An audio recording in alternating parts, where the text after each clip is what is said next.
All right, here we are. We're a little early today, you guys. Welcome back to Everything Horses and More podcast. You know who I am, Caroline Best, and my lovely co-host, Sabrina Arbogast. Hey guys. So I'm going to tell you guys real quick, we have a hurricane coming up the Gulf Coast here, and it's going to hit us later this afternoon. So we are on and live, but our internet connection is unstable. It's always unstable here because we're so rural and our only internet means is satellite. So anyway, just bear with us. But if you want to listen to the audio podcast, it'll be done later today and uploaded to Buzzsprout. And you'll be able to download and listen to it later uninterrupted. That's the audio, that's the recorded podcast, but we're going live. So of course it's going to be a nightmare. It's a nightmare as it is with enough interruptions. All right, well, welcome back. So, you know, Sabrina's here to take questions, and we actually have a couple of questions from yesterday that came in late. So we're going to start off. Today's podcast is a continuation of yesterday's, and this week we are focusing on training, riding, and mostly riding and instruction, and the good, the bad, and the wrong. So yesterday I spent most of the podcast talking, and then we just started to introduce the video literally, I think, when we had an hour of talking and answering questions. So we're going to continue with that video and other videos today. I'll do less talking. But first, and yesterday was really interesting. Really, really awesome information, you guys, on fascial, not facial, or fascia. And what do I mean by that? Well, for those of you, and we have quite a few myofascial release massage equine practitioners who are students of mine in the Mastery membership, and they're usually join us on these podcasts. So I think a lot of you are familiar with what myofascial release means or fascia tissue. But for those of you that aren't, please listen in to yesterday's podcast so you can become educated, because it is so flippin' important to have that level of understanding and education when you are working with horses, and especially riding them, because it has so much to do with tension in the horse's body and how the horse holds this level of tension and toxins, and it goes deep within the layers of the tissue, and it's on a cellular level, and it's a memory.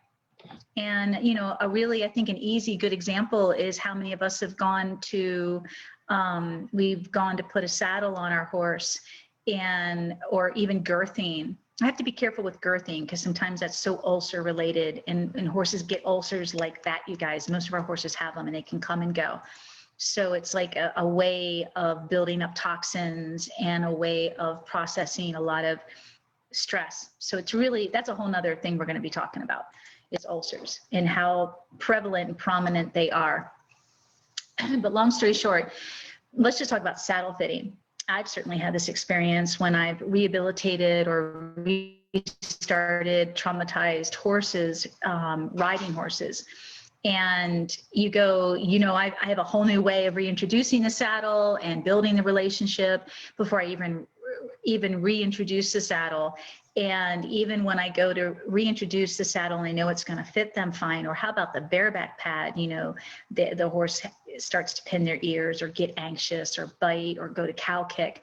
And that's, you know, something that they normally wouldn't even do, especially if I'm restarting or rehabilitating them. And that's just one, is a trigger. I get that. But even when you go to put the saddle on or the bareback pad and you know the pad isn't going to hurt them, let's just use the bareback pad, but they've had horrible saddling experiences where the saddle hasn't fit well, and then they've had a traumatic riding experience, what have you. It's on a cellular level.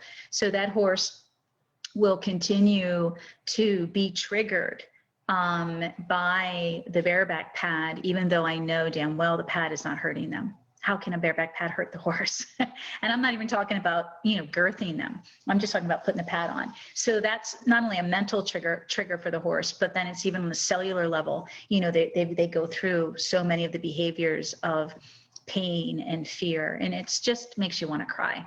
But we can resolve that. That's the good thing. So we really do need to understand how deep this goes, our influence in how we affect horses, emotionally, mentally, but now physically and on a deep cellular level. Okay, so let's hit those two questions, my dear. Yes, got them right here. That we didn't get to yesterday. Allison. Allison. If a senior horse is found, what other factors would play into choosing to retire him from pleasure riding? So if a senior horse is what? If a senior horse is sound. Oh, gotcha. Okay, so Allison's question yesterday was, if a senior horse is sound, what was that again? How do you continue? If it's okay, I'm here. Sorry. What other factors would play into choosing to retire him from pleasure riding? So if an older horse is sound, I wouldn't stop riding him, and you're doing it in a leisure way. He's a pleasure horse until he shows you, he tells you. And for me, my late horse Brandy, I think I mentioned yesterday, I think it was around the age of 29 when I could just you know, I already knew he had arthritis, but I could just I could really tell, you know, I could tell in the way he was obviously moving, and he wasn't moving as well as he had been moving. So he was just slowing down. You know, I think the most important thing here is let your horse tell you. We just did a video this morning that's going to be released this Friday. The full length will be in the video library, which we are constantly encouraging people to join because you get all the full length training videos, but the snippet will be on YouTube. And it's really about attunement and how to, you know, build a stronger and deeper relationship with your horse, a healthy relationship with your horse. And that's a key word. You know, we don't always know, and we don't always know what our animals are feeling, quote unquote, or what's going on in their minds, so to speak. But if we become super attuned and tuned in, and I demonstrate it with Lovey and Joey in the stall in this video, it is easy, you guys. I mean, they'll tell you, they'll show you, they'll put their body right where they want, or they'll move their body, or they'll look happy, they'll release gas, they'll get more and more relaxed, you know, or more and more upset. So I would just, you know, watch your horse, Allison, for visual signs. I definitely have all of my horses on a joint supplement because I'm working with them, and I'm, you know, the baby is 2.5 and I'm not working with him. I've introduced things to him, but I do not work with my baby. He's handled every day a certain way and reminded that he's allowed to be a young horse. And it's awesome. It's amazing, and what he's able to learn from the other horses. But long story short is when I start working with him, maybe next year when he turns 3, you know, maybe I'll start doing a little bit, a little bit of lunging. Yeah. And Karma's, your girl's going to be the same age. Then yeah, I'm going to start putting him on a joint supplement. Absolutely. Because remember, they're not supposed to be worked.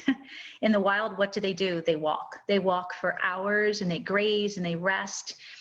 They are not overtaxing themselves. So if we are going to be riding them, and I don't care if it's just walking and trail riding, we're sitting on their backs for hours. That's extra weight. We're affecting their balance. I mean, we've got to think about all these things and do the best we can to take care of them and not compromise them.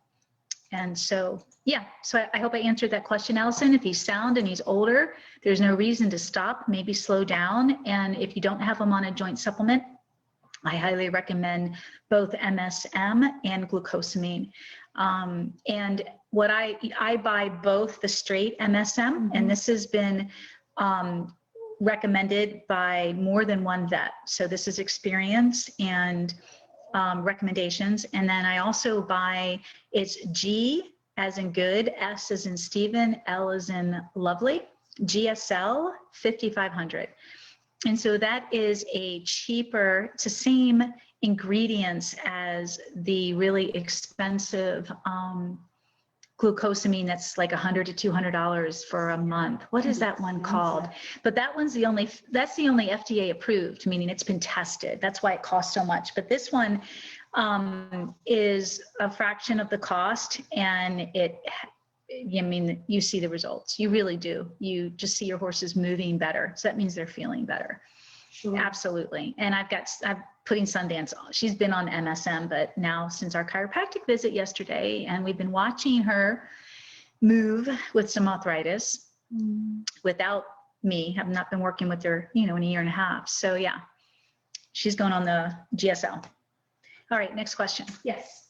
Janice, what do you say to people who expect things to be moving more quickly when you are working on connection relaxation?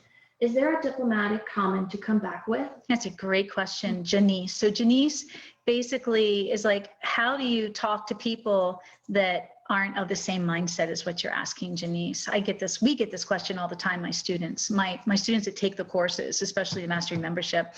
So Janice wants to spend more time connecting. God love you. Yes.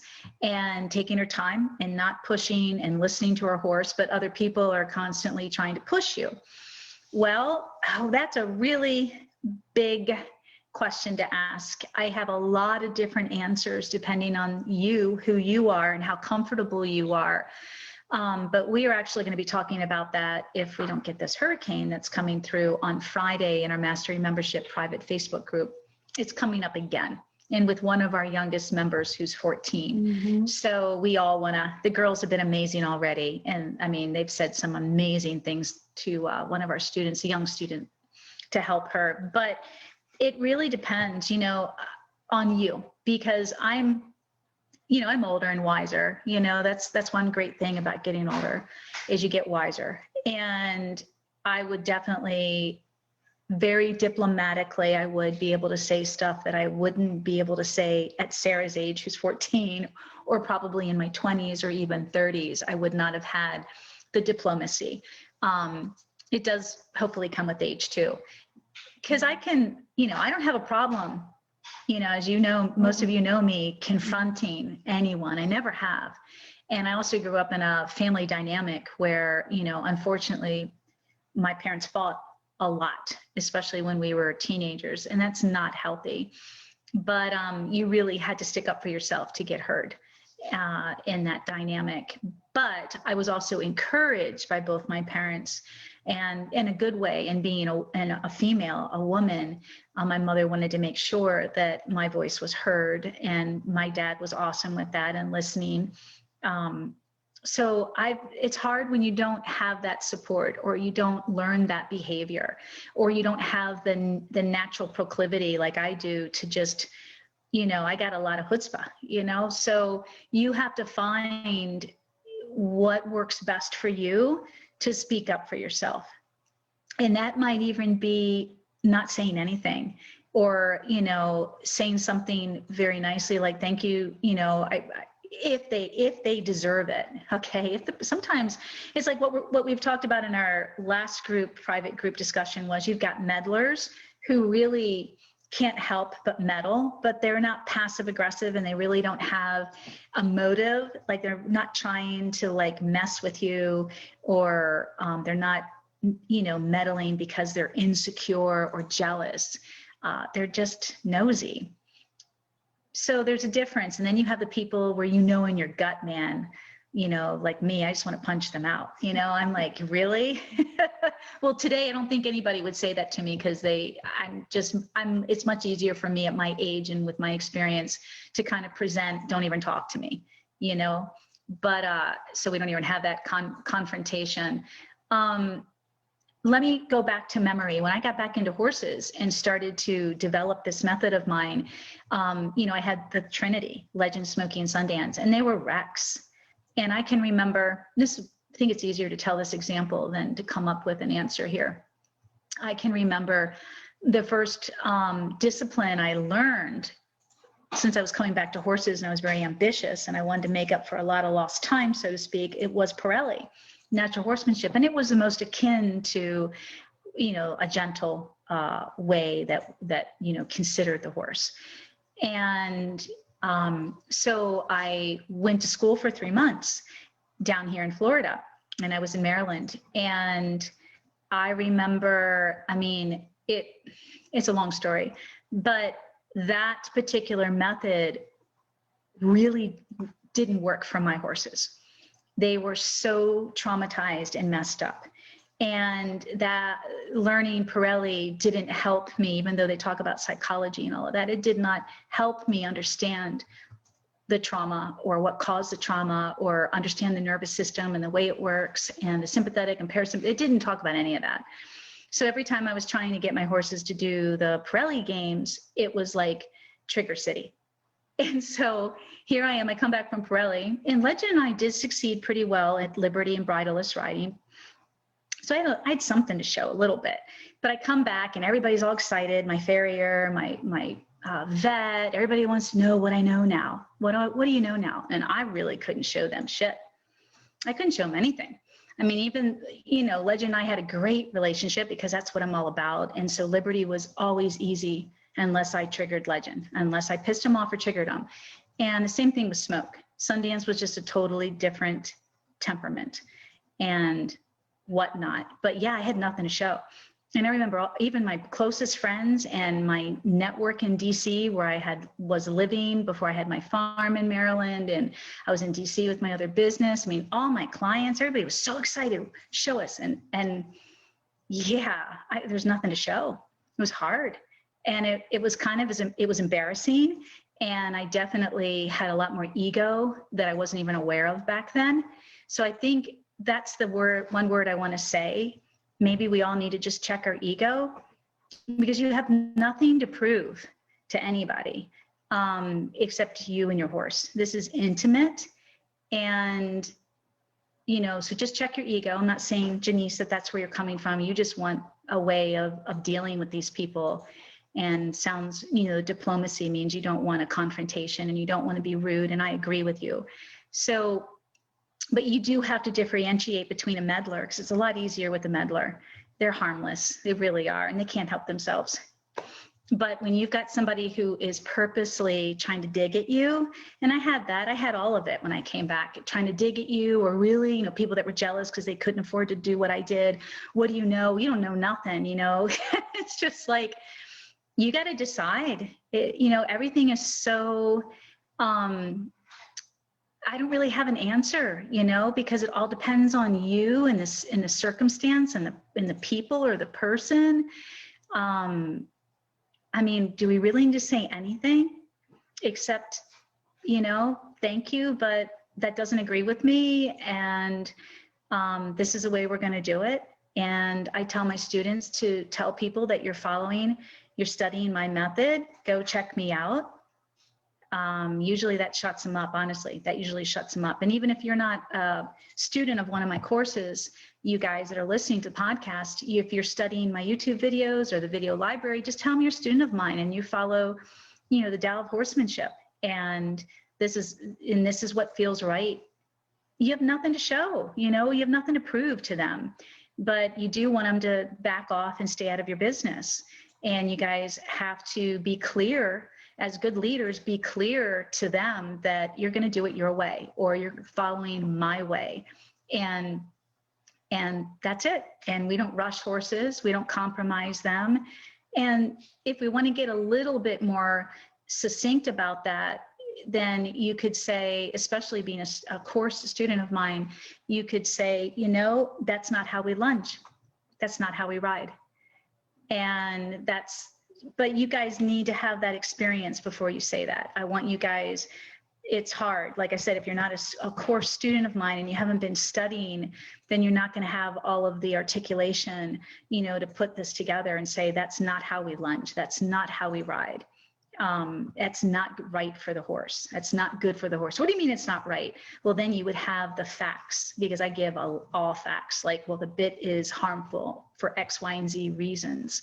Lunging with contraptions and equipment to tie your horse down is the wrong way for X, Y, and Z reasons.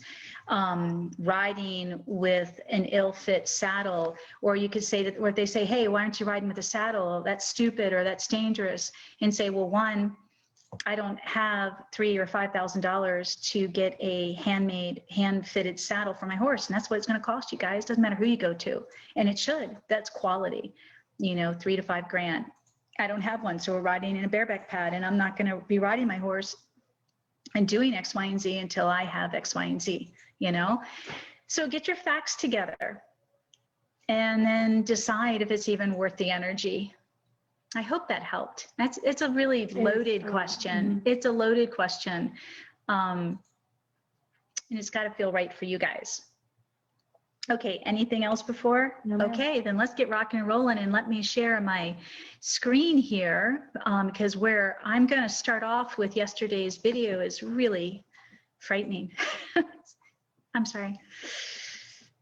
Oh my gosh, this is just, I want you guys to listen to what the instructor is saying and how many of you have been in this situation before, personally, or you've seen it. So I'm going to move this down to here. I see it. All right, you see it? Mm-hmm. So this is kind of where we left off yesterday.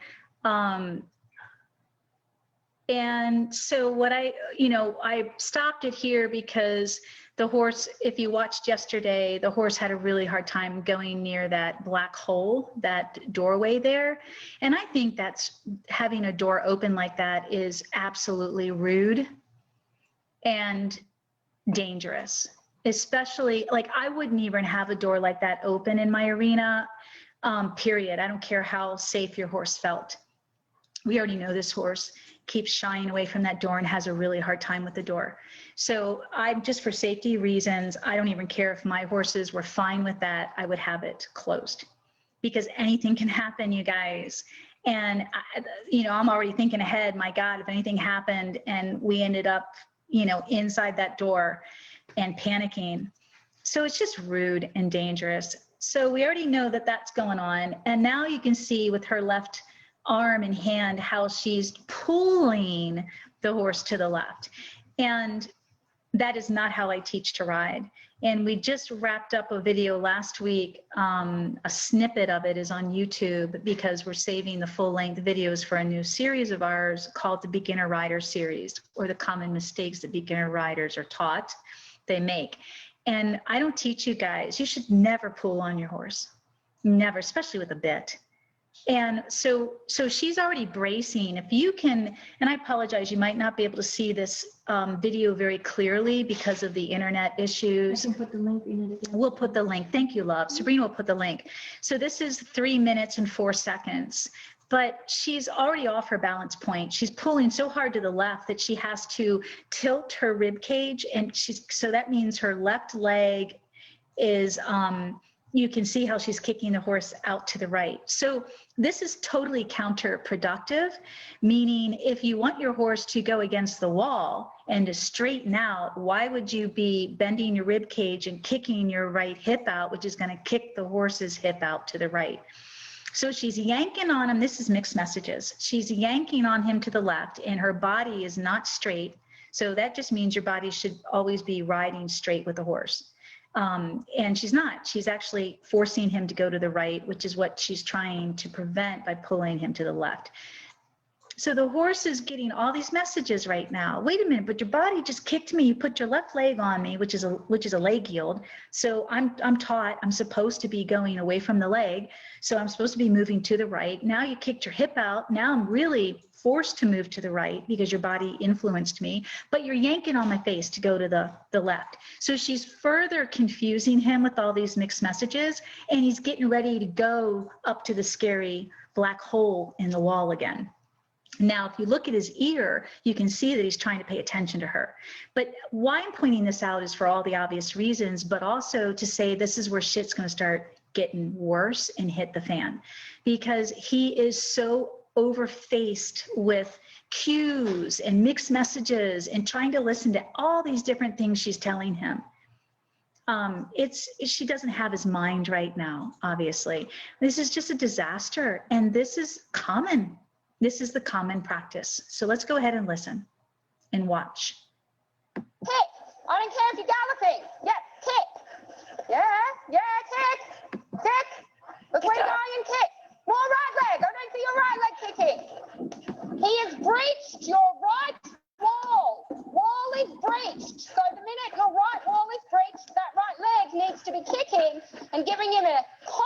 consequence for pushing against you. It is a consequence for pushing against you.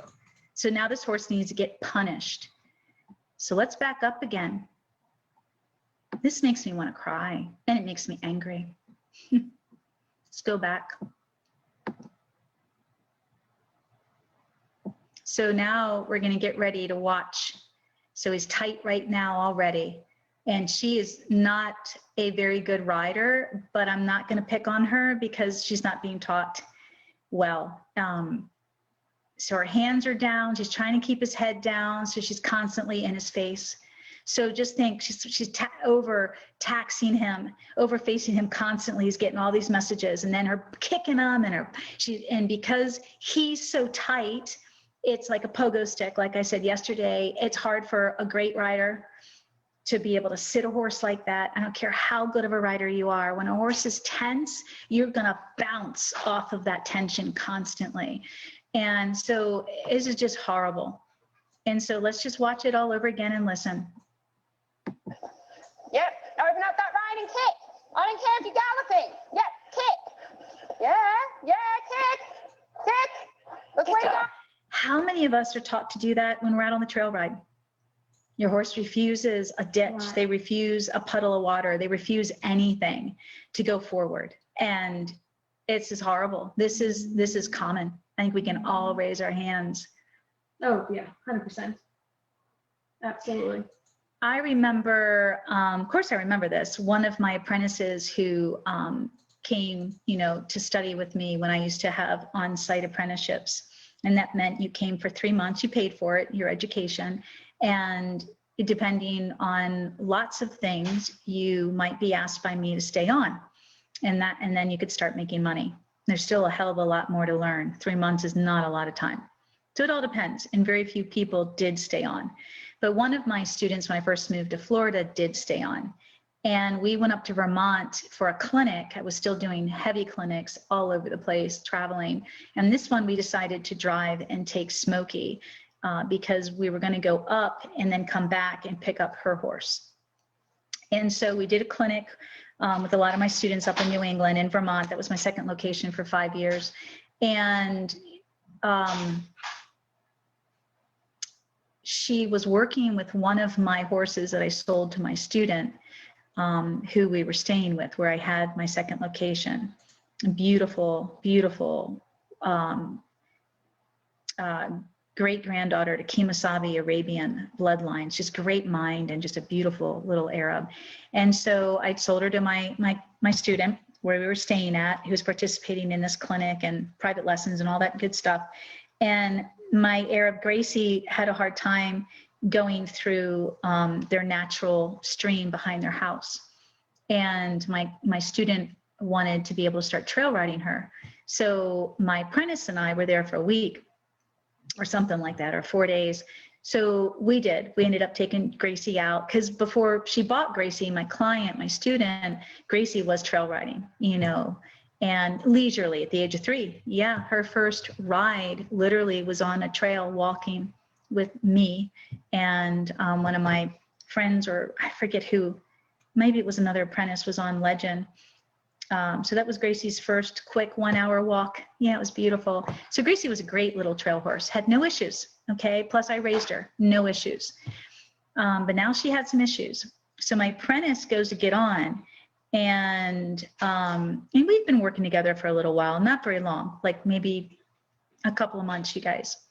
And she was very traditional and very ambitious. And she was into dressage, my apprentice, and into a little hunter, all good stuff, but very ambitious and very thick-headed.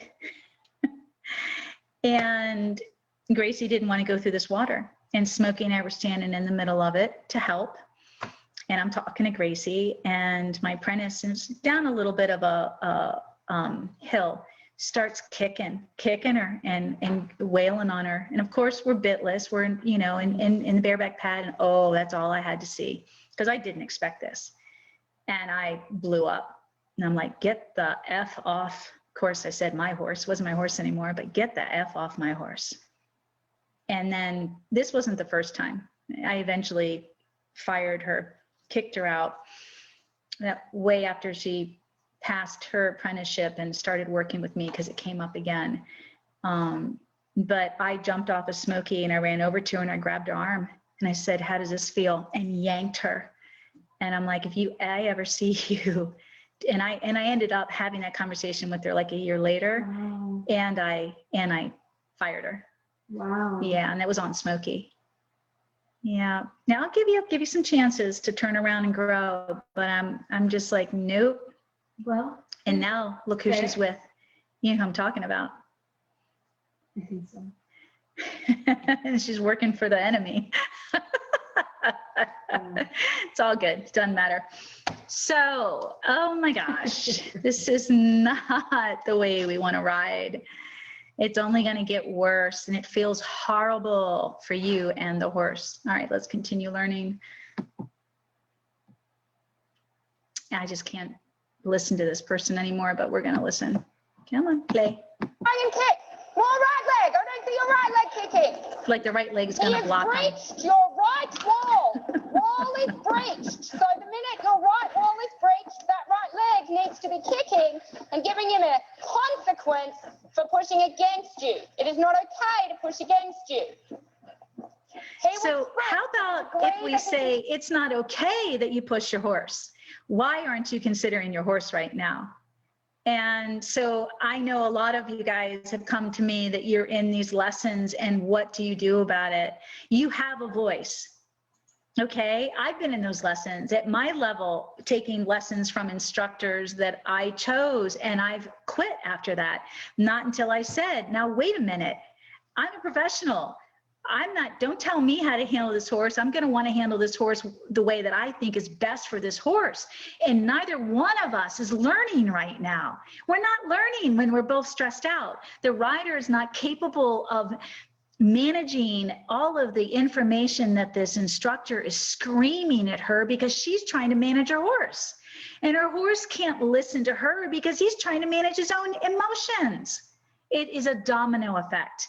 And so when you're in these situations in your lessons or you're working with another trainer, you just tell them, stop. How can I listen to you when I'm overfaced and flooded trying to deal with my horse, and my horse is overfaced and flooded because he's got issues. So why don't we go back to the beginning and find the cause of the horse's issue and make that better. And then everything else is going to be better. Mm-hmm. It's crazy. I mean, this is logic, isn't it? Mm-hmm. Oh, and it feels right because it is right.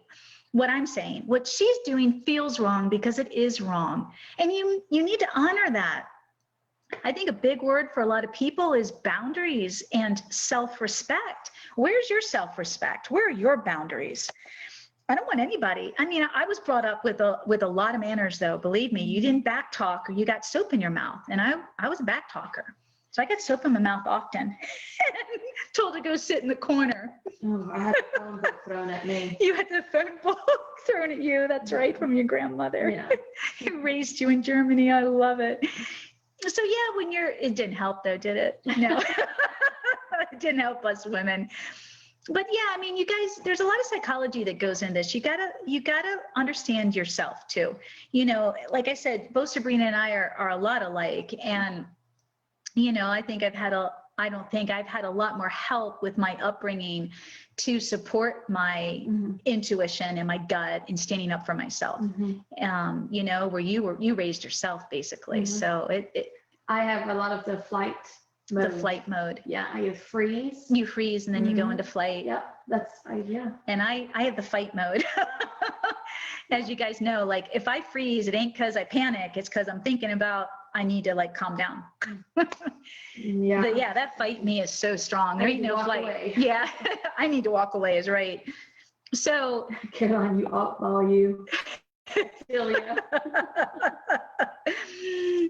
But you know something with my fight, you guys, every person and animal that I care about knows how much I love them. And that is part of what makes them feel super safe with me. And true. Everybody that knows me can vouch, like I'm a mama bear, you know, and I'm always going to go out of my way and I'm not a coddling way. Mm-hmm. I'm not don't want to overprotect you, but I am gonna protect you. Mm-hmm. Oh, yeah, that's so true. You're gonna trust me. I think trust is a really good word with people that in animals. They definitely trust that. They trust me. So, and I'm transparent, obviously. But you got to find out what works for you in these situations, and find your voice, and don't let this shit happen. It's wrong. Okay, let's keep having fun. Handle the consequence for doing so. More? Get ahead. So there she goes again. She's pulling the horse to the left, and the whole time she's pulling the horse to the left, watch her body language, because she's being thrown off her balance, and she's actually kicking the horse to the right, the opposite direction. So now she's going straight. If you watch my arrow, anytime your spine is aligned with the horse's spine, and which would be, let's say, the wither and the neck doesn't, there's no spine in the neck. It's all muscle, the top part. But just line your belly button, your spine and your belly button with the horse's withers, and don't let it change, okay? So that means you're riding straight. So what happens when I click this go button now is she's gonna yank him to the left, and then her belly button's gonna turn. She's gonna yank him to the left, and her belly button's gonna turn left. And what happens when she turns her, look at my shoulders, when she turns her belly button to the left, she kicks her hips to the right. And that means her left leg goes on the horse to counteract her balance. The right leg opens up to allow the horse to pass through that wall that the instructor keeps screaming at. Close the right wall, the right leg. So, the horse is so confused. He's just trying to manage all of this information. So how do I know that this is a really nice tempered horse? Because he hasn't killed her yet. So true. And he hasn't gone into flight mode. Sure, he's panicked, mostly because he's just totally overfaced and confused. That's automatic. What? He's just automatically going. Is that what? Auto mode? Is that the word I'm looking for? Autopilot? Autopilot. No, autopilot? He's not on autopilot at all. He's totally reacting. Okay. But he's reacting quietly. Gotcha. No, he's all over the place. Autopilot, he'd just be here. No, he's all over the place. Good question, though, Sabrina, but he's all over the place. But it hasn't escalated into a full flight mode where he takes off, like we're going to see in the next video that I show, where the rider gets tossed. That's a flight mode. And he hasn't gone into fight mode. Bucking. Right. Bucking. That would be a horse trying to said, I'm done. I've just exploded. I've hit my max. Okay. So this is a really awesome horse. This is a really awesome horse. I'm not saying that all the other horses aren't awesome, but he puts up with a lot, you guys, a lot. And unfortunately, this is what ruins these horses, because people take advantage of the fact that they can push them so hard. Now, this owner doesn't look like that type, but if this horse was in training, the trainer who's screaming and the instructor, if this was her horse or her client's horse and she was training him, she would just ride the piss out of this horse. And that's where he would eventually end up shutting down completely. I had when I was getting working equitation certified, when I was getting certified for working equitation, not my instructor, she's amazing, who's retired, or I'd still be working with her from her heart issues, but it was one of our proteges who was getting certified, but she was much more advanced than I was. And she got on Smokey, this is many, many years ago. And it was hotter than hell here in Florida. And he's black, and she demanded that she put the bit in, and she'd never ridden my horse. She was not going to ride bridleless, or bitless. And we had his dressage saddle on. And she was, it was like this. It was horrible. It was just horrible. And it didn't last very long, because again, I got it in her face, and I'm just like, what are you doing to my horse? He's obviously confused. And I'm trying to learn. I'm very open-minded and being very diplomatic. I'm new to Florida. I'm new to everything. And so I'm like, wait a minute, what are you doing to my horse? He's struggling. He's very confused. It's hot. He has a partially paralyzed trachea. He has trouble breathing. He was in great shape. I'm like, why are you doing it like this? So it was very interesting. I've been there.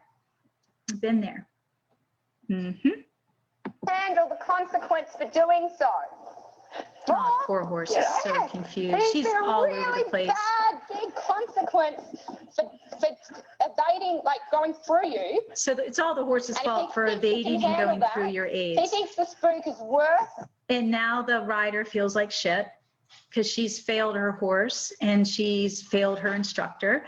And now the instructor's saying that the horse is purposely spooked to avoid. So let's listen to this bullshit.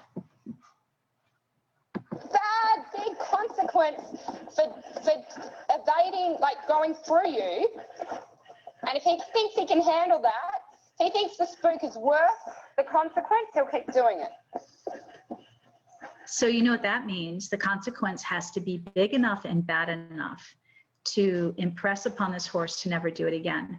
So what do you think this person would do, this instructor, if she was alone with this horse? I'm not saying that she would do that. Maybe she would.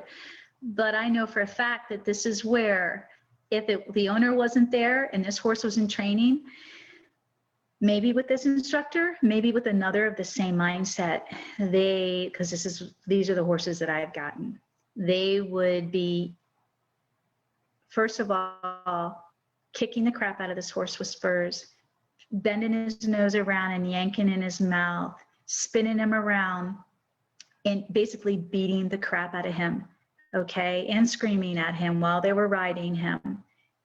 And then if that didn't work, they would get on the ground and put him in that scary situation and just go ballistic on him again. It can get a lot worse than this. And those are the horses that I rehabilitated, including Smokey. And I know for a fact what happened to Smokey because the woman that I bought him from saw what happened at least one time. And she traded one of her horses. It was her client, and she saw a woman in the round pen. Smokey he was 3. He had bit, saddle, draw rein. She was lunging him. He wouldn't do what she wanted, so she was yanking on his mouth, like yanking and beating him with the lunge whip.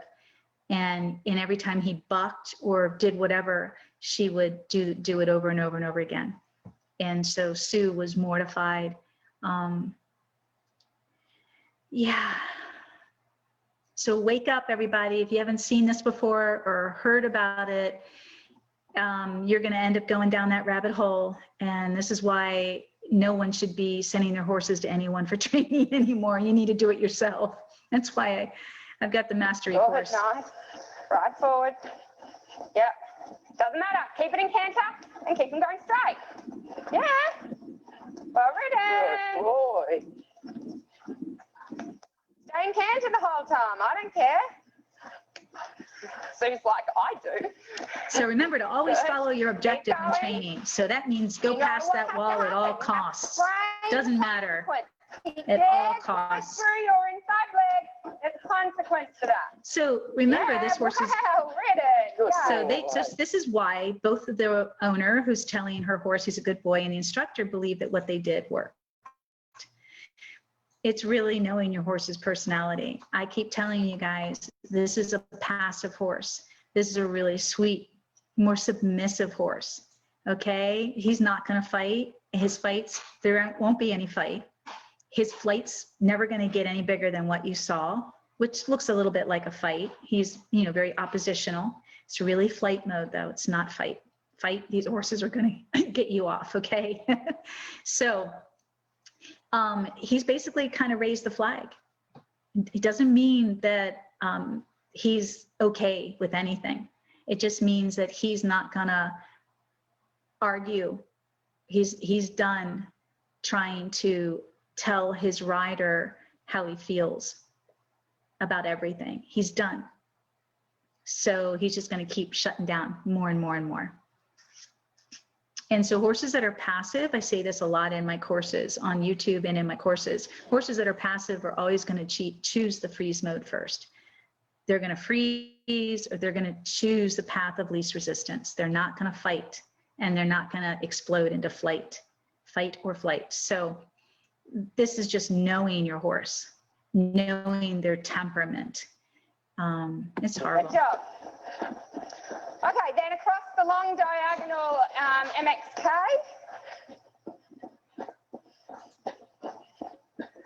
Nice. Keep it forward, rev the engine. Just pushing past it. Good. Just pushing past it. Show me a little bit of a lengthen. Look, she's going down the diagonal now. Good. And she can't even Keep do the that. rise. Well, she stopped to do the rising trot. It's a horrible posting trot.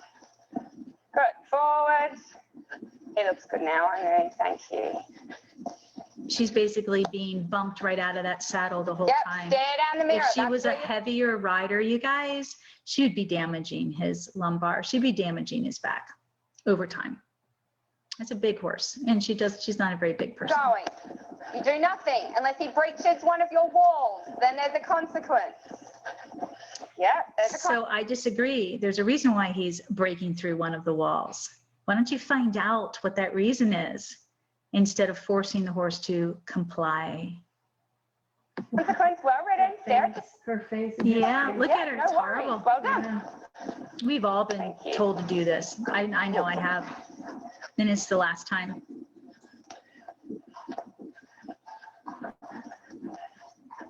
Good. And again.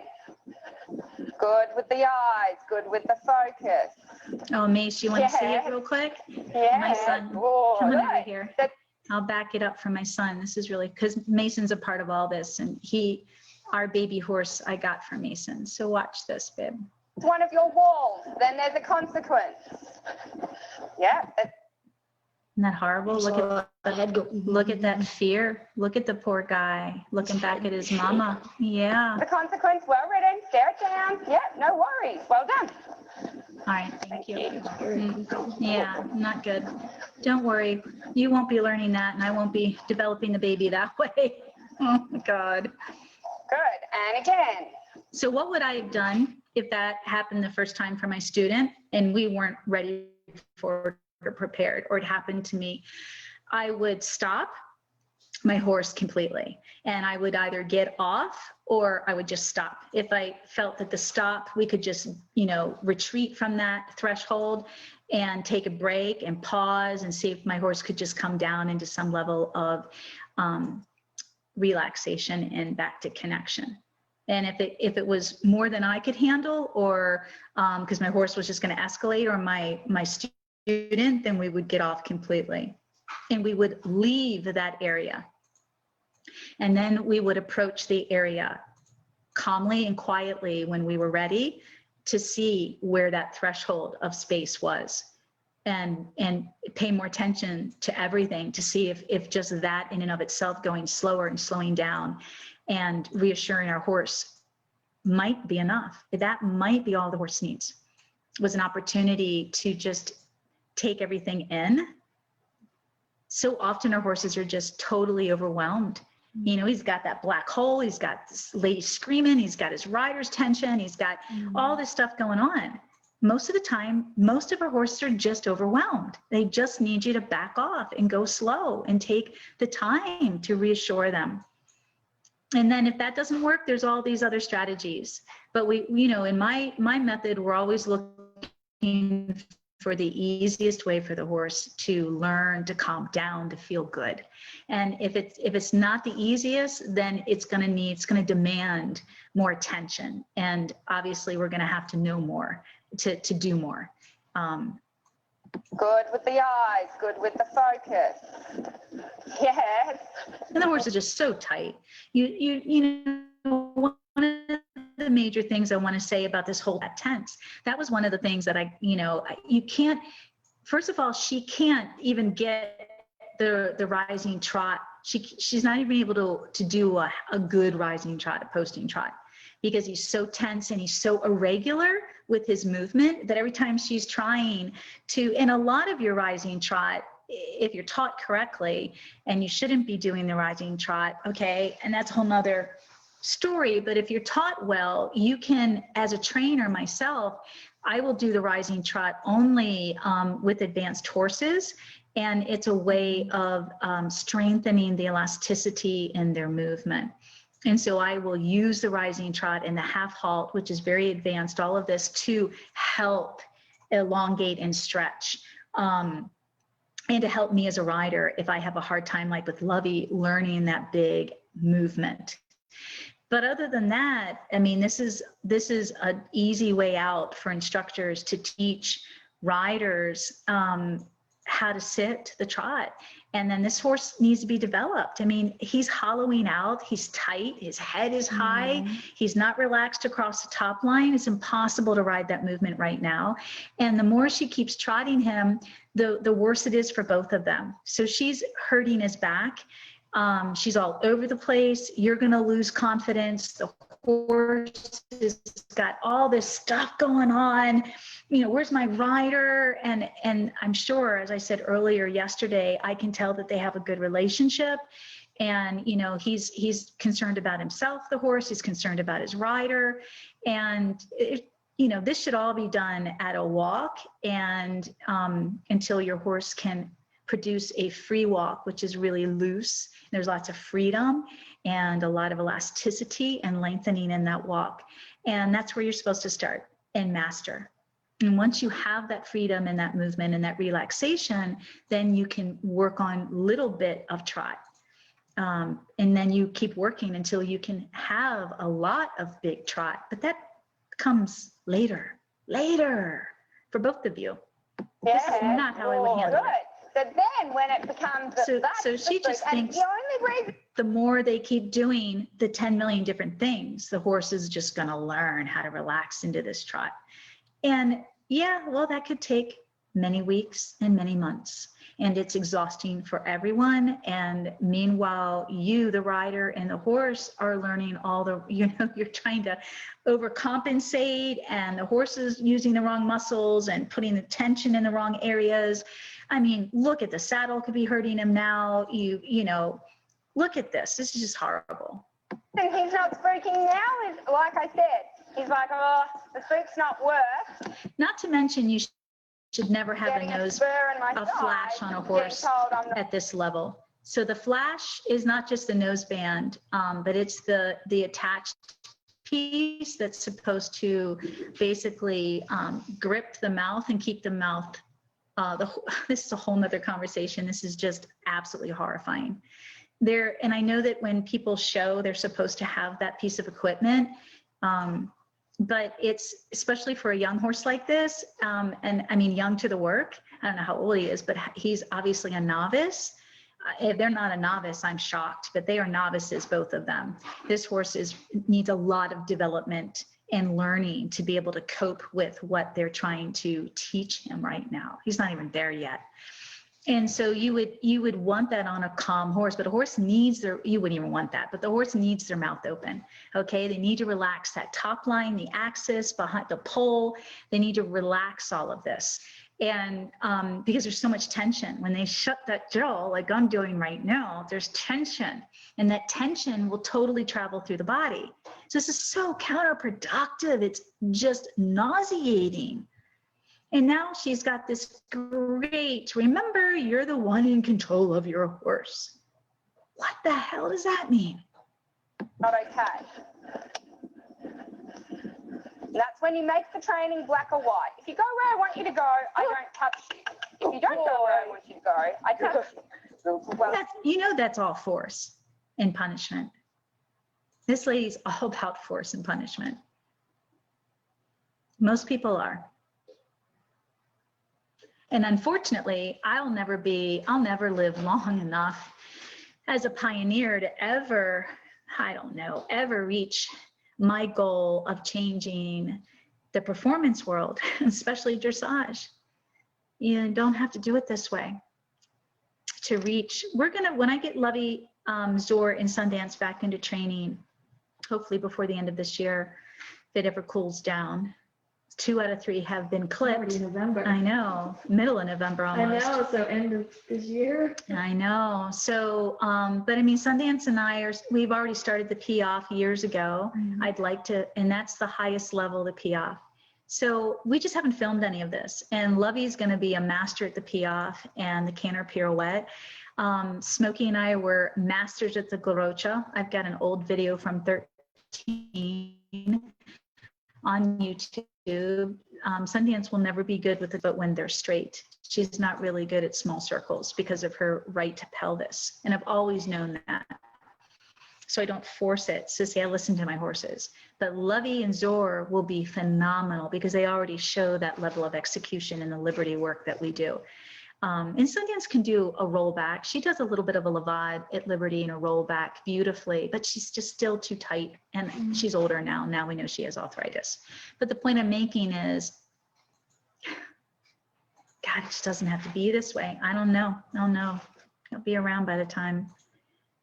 Because I love learning and developing my horses to the level of the dance, the ballerina, you know, just whatever, whether you're working cows or, and you still, your horse needs to be able to move well for that, or they're going to hurt themselves, or taking a light hunter course, which I love.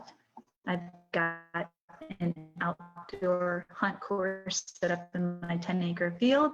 I mean, I love that to dressage, but God, and then you just need to keep your seat, because obviously there's still a bit of tension there, so the top speeds up. But because of who he is, I actually don't have an objection to the top speeding up.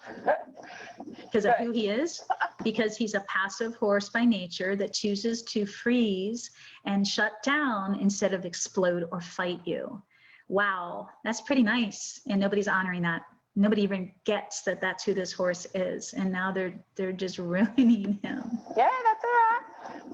That's all right if you do a counter canter on the wrong lead. Yeah, well done. Oh my God, I had to use this woman because I've had these lessons, you guys, and I've quit every time.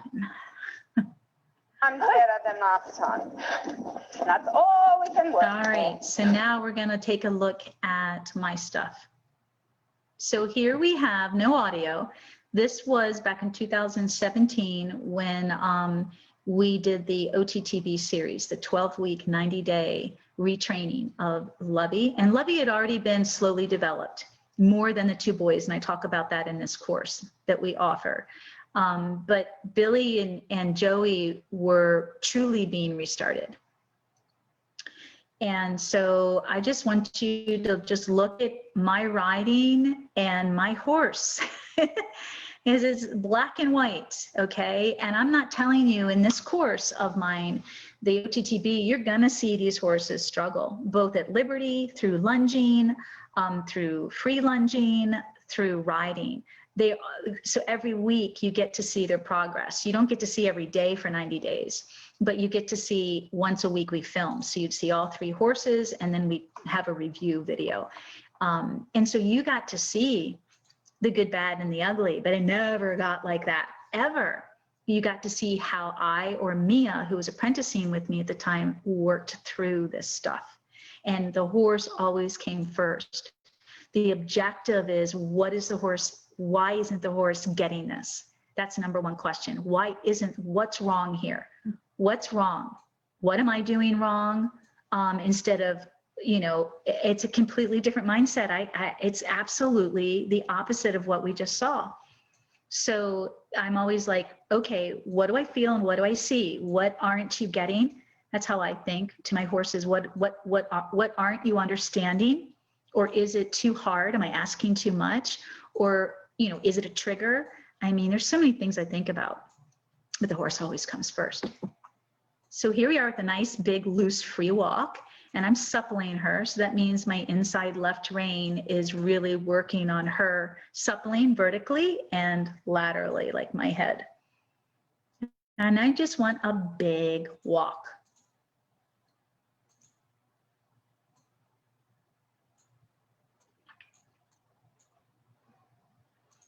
And I'm really looking for Lovey to lower her head and relax. So you're gonna see me working my hands, the reins, contact, because I'm constantly talking to her with my hands and asking her to relax. So she got tense. There we go. I'm setting her up for the shoulder in. She's tense. So you're gonna see how I'm gonna help unlock the tension in her pole, but see how quiet I remain. I mean, really quiet with my aids. The biggest thing you're gonna see are my hands. And when she gets her, you know, hollows out and raises her pole like that, I know that there's tension through the body, but hollowing out is her way of handling it. And, you know, I keep pushing her forward into that big walk. I don't want her to slow down and get tight, and she's trying to figure it out. So in this video, Lovey's learning the shoulder in. You see how nice and floppy her ears are. Her ears are really floppy. And so that's a high level of relaxation, even though she has tension. She's also relaxed because she trusts me though. And she's tuned into me, isn't she? So we're just going to keep that forward. So forward's very important, especially for the shoulder in. Forward is very important. I don't want her when she tightens to get really locked up and stuck like that. I just want to keep her going forward. And she keeps getting stuck.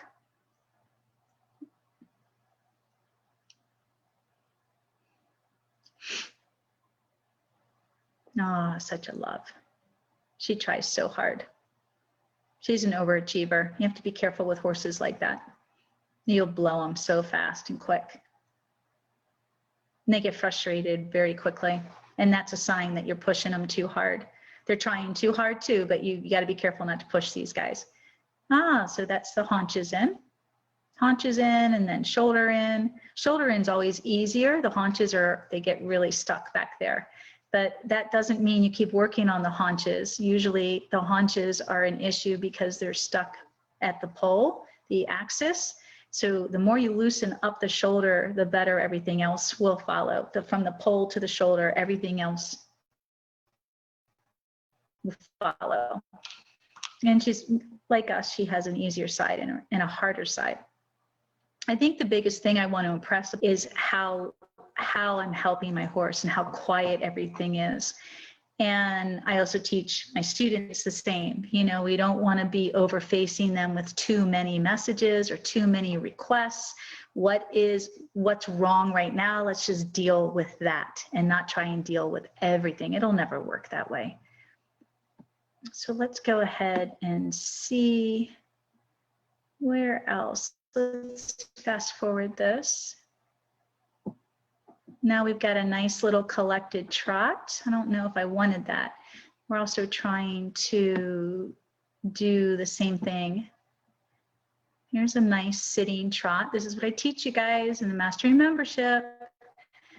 You're going to learn, you're going to develop the horse's movement first before you ride it, because we don't want tension or you're never going to be able to set the movement. So in the beginning of Lovey's work, it was really hard to get Lovey to do, she couldn't do a collected trot, a small trot. She couldn't. So, and I couldn't sit anything beyond that because she was so tight and it was all over the place. So, and we're not going to cheat and use a saddle and do the posting trot. So we went back to lunging and we went back to developing the movement through the groundwork. And the more I could develop the transitions, we went all the way back to the walk, transitions of the walk and into the transitions of the trot, and half halting her and then moving her forward, all the gymnastics of the lunge that I teach in the Mastery Membership. The more we did that, she got great under saddle, so to speak. So, because she didn't have any issues with being ridden, so I didn't have to work on that aspect. So that's enough of that. Let's go to, so don't know exactly, I haven't seen these videos in years, and I just quickly looked through everything Sabrina had put together. That's a real pretty little trot.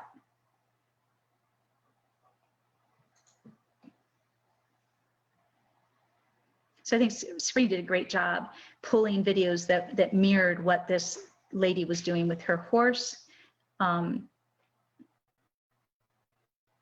You can see how I'm suppling Lovey. I'm asking Lovey to bend a lot. And there's Renee, Miss Renee. So here's our walk. So we're going to start working on our figure eights and doing some lateral, vertical and lateral. So everything's about how round your horse can be longitudinally and laterally. I want her, it's like a 20-meter circle.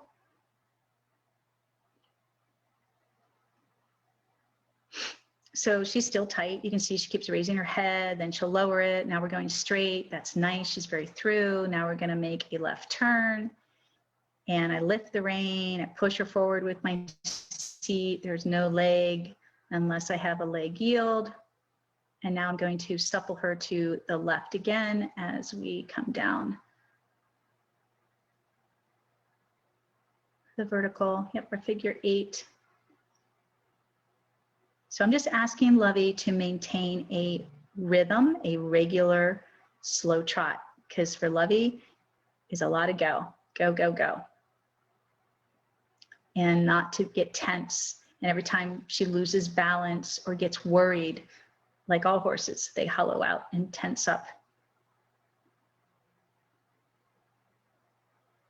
Wow, it'll be exciting to get back to the work and film it and use this as a comparison to where we were. Yeah, she's it's a lot different today.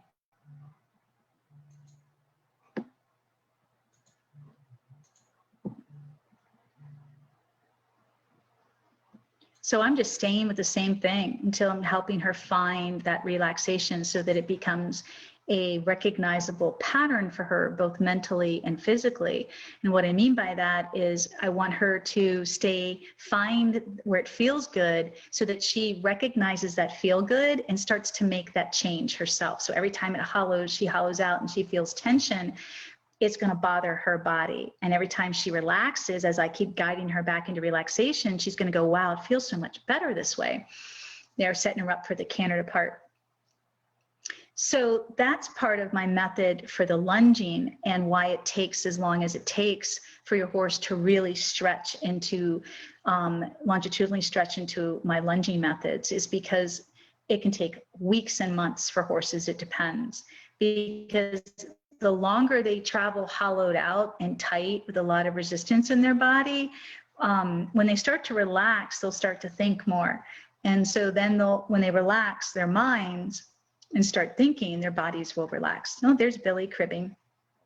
Their bodies will relax. And then the more she can start relaxing any horse into that movement, she'll become more familiar with how good it feels, right? And then that familiar comfort will replace the old way where it wasn't working. And that's with everything. That's with triggers, that's with everything. And yes, there's a lot more science to it. That's a pretty nice collected canter.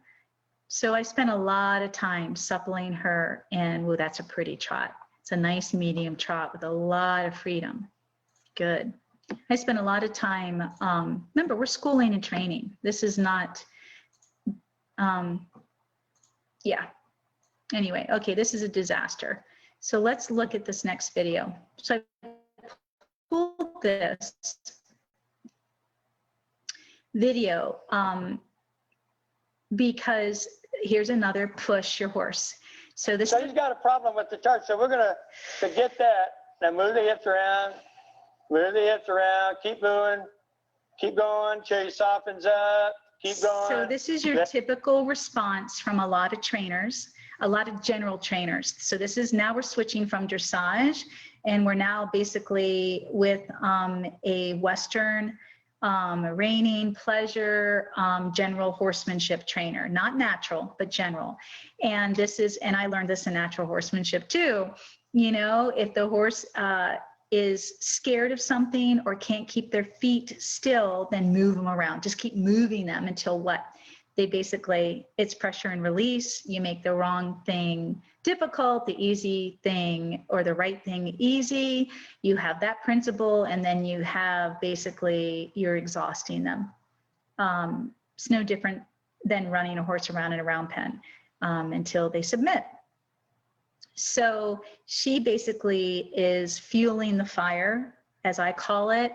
And most people can't do this because their horses will explode, and it's very dangerous. And so what I can't stand about this video is, while some of these techniques do work, I definitely have been with really strong-willed horses like Sundance, and I have had to use the basic principles of make the wrong choice, Sundance, hard for you, and the right choice totally easy.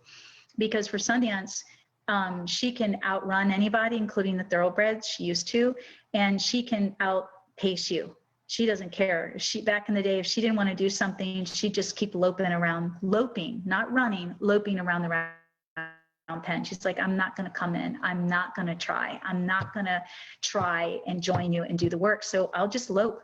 And I would just stand in the middle and I'd be like, you got to be kidding me. How many minutes now? 20 minutes? 20 minutes? That horse is amazing. Oh, that horse is so freaking smart of mine, I tell you. But so you've got to be careful. What happens with videos like this is people see this and they think that this is the norm and that this is going to work for every horse and every rider. And it doesn't. Some of us don't have the skill or the tenacity or the confidence to ride this way and to push our horses. Some of us don't want to push our horses like this. I don't blame you. And some of our horses would totally go ballistic on you if you did this. There you go. Now, send him forward. So, what's the problem? They're at a clinic, and this horse has an issue. It'll reveal itself, has an issue. So why don't you just stop? Every time our horses have an issue, they balk at something. They refuse. They try to bolt, drop a shoulder, spin, and run away. Why don't we, if we can, at that point, hang on. But if we're aware that it's about to happen, just stop or get off. Why do we have to push them?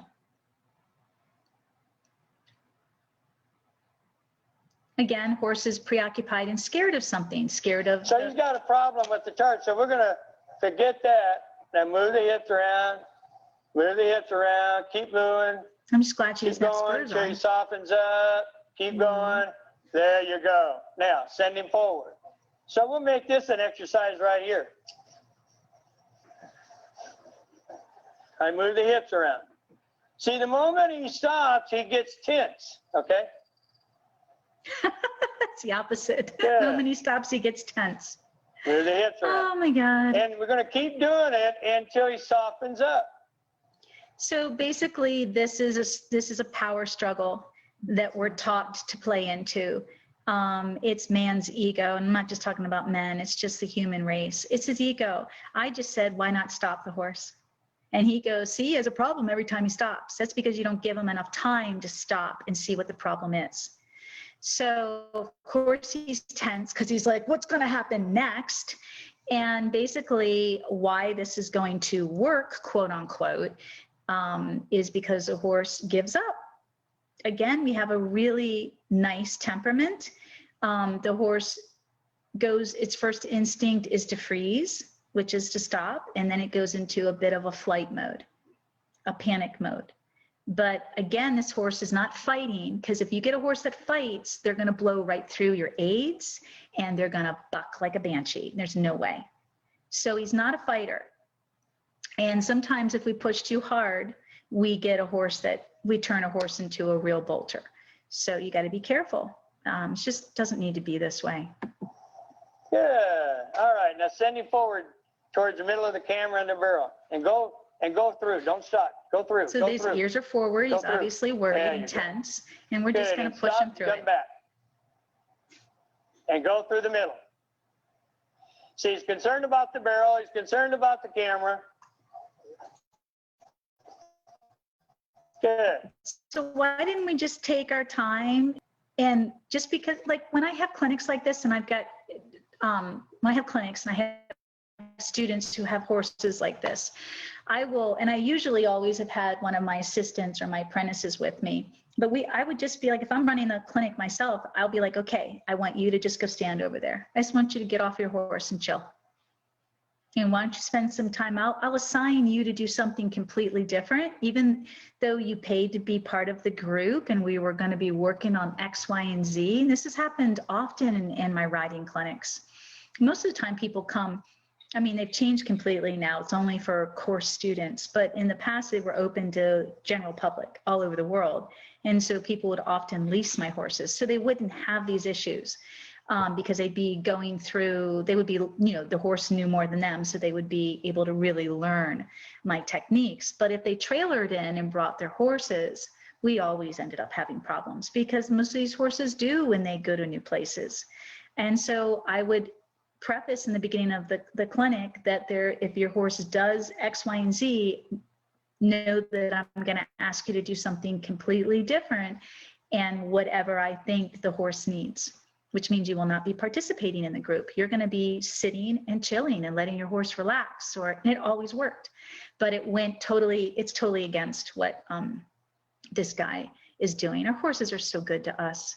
I mean, that horse could just ditch her. You know, they're not aggressive by nature at all. I tell you, he could. Change direction. Now you get a horse like Sundance, who premeditates how to get you off, how to hurt you, and I don't care. She's not that way anymore. She's evolved, but she won't take any shit off and of change anybody. direction. So Good, and relax now. the horse is starting to relax. Good, I'm and not let's look a few saying circles. that he isn't. See, what we did is we took the little tightness out of it. So now we just, instead of trying to hold him, see what we're trying to do, moving the hips around, and I thought she was getting fancy, so my apologies, is he was nervous. So instead of holding him in a position, just get him through there. Because if you try to hold him in there, we're just going to build up negative energy, if you will. Just build up flight instinct. Not necessarily. So again, what I want to preface more than anything with this video is not everybody's horse. Most horses are not gonna turn out this way. So this horse did start to relax. It was obvious. He ends up, you can see it because his canter becomes softer and more regular. And you can just see physically how he's relaxing. He's starting to blow right here where I stopped the video. But this doesn't work for the majority of the horses. When you start putting more pressure on them, they are going to escalate. And that's because you are tapping, they're already in their sympathetic nervous system. And the sympathetic nervous system is responsible for their survival instincts, their self-preservation modes. And so if you keep pushing them, it's just going to get stronger. And at this point, the horse is it depends on the personality and a lot of other factors, but it's obvious that this horse could switch to the parasympathetic, which is the state of relaxation, the nervous system that's responsible for producing endorphin. So obviously this horse could self-regulate, that she pushed him. And to me, it's luck. Like I know I would know what to do and I would be able to tell what this horse, but for most of you that don't do this for a living and have the skill and the experience as a trainer, and even this guy's a professional and I would be doing it completely different. Okay. And again, I want to give the horse an opportunity to get used to the situation and start from that place of relaxation instead of matching it and escalating to that place and then trying to find that state of relaxation.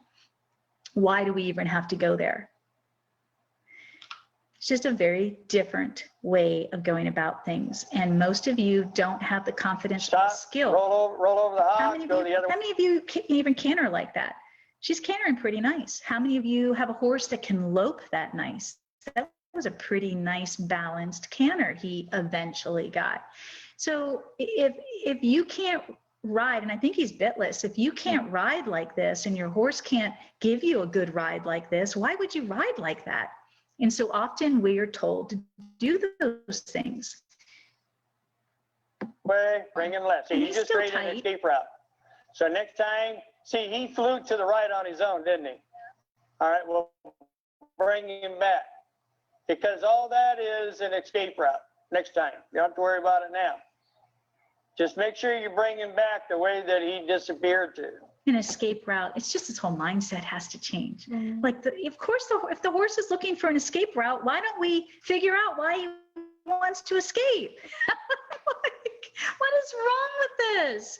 This horse is obviously overfaced. That's the number one reason these guys do that. So figure out what's causing the stress and the panic, and let's start from there and build positively.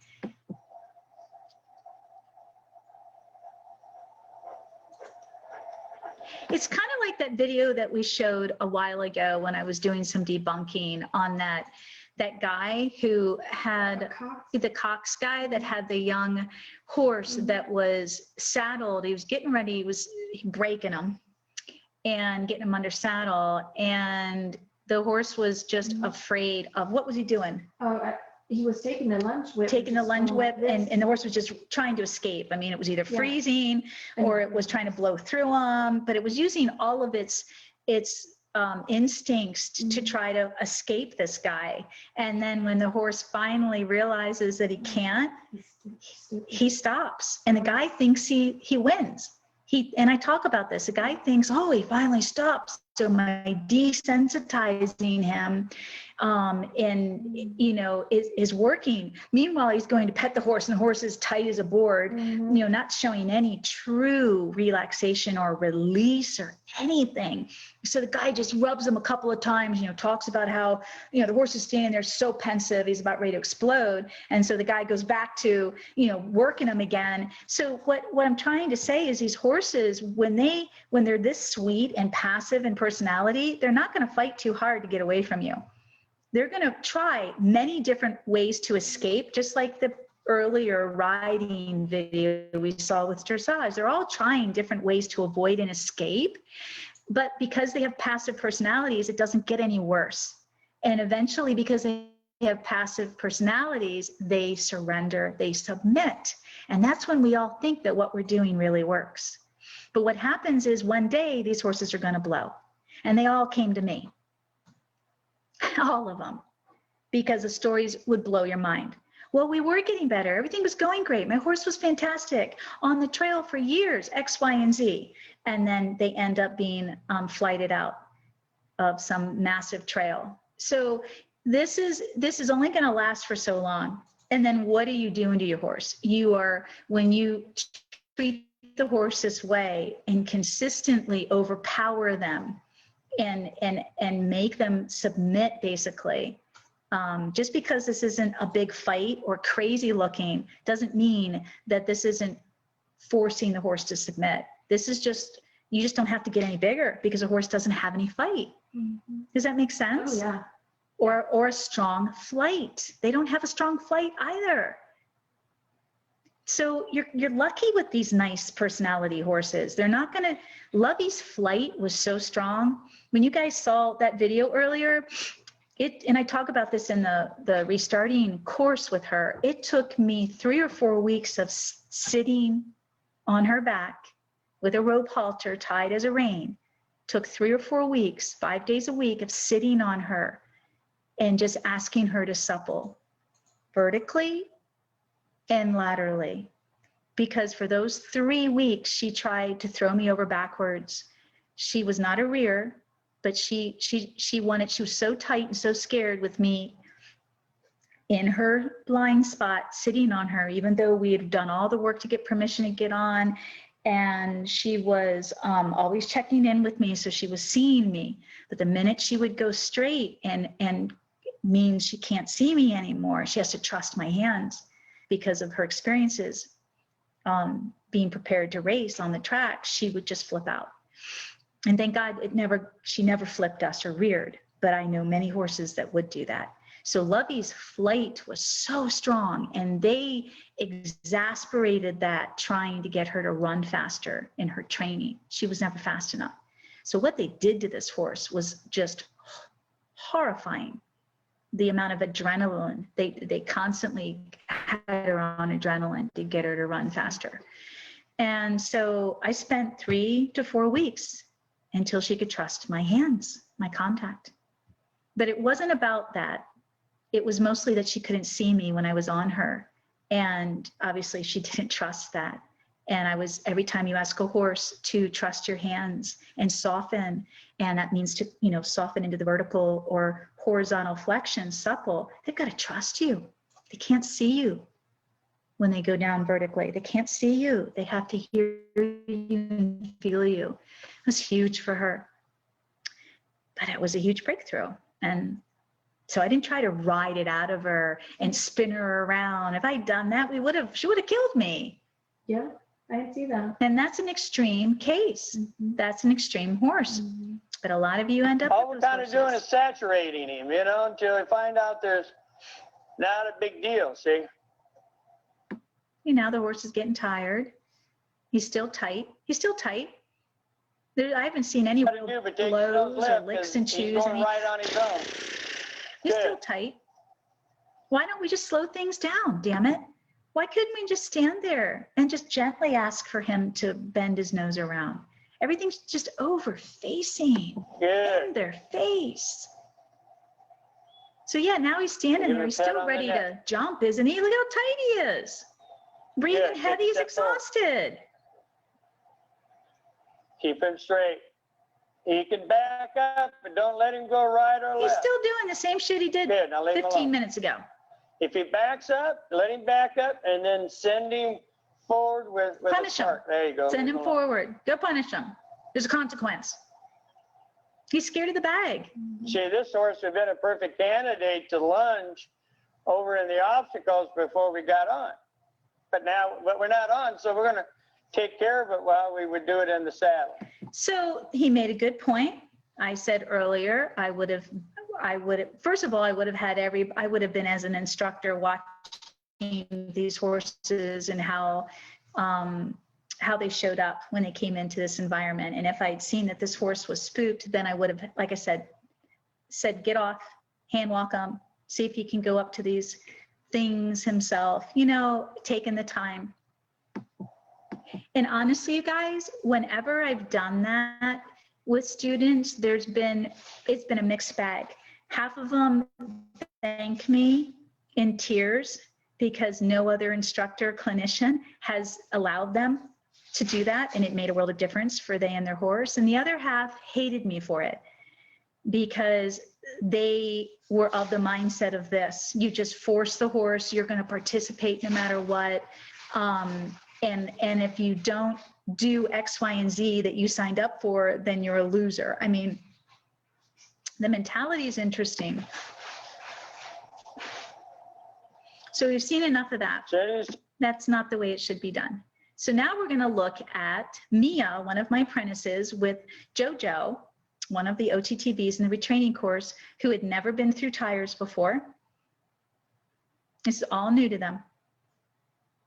So what do? Well, we walk them to the obstacles and let them explore the obstacles. So this is how we assess how they feel about it, meaning Joey could have stopped 20 feet earlier and been spooked. And we would have taken that all in as information.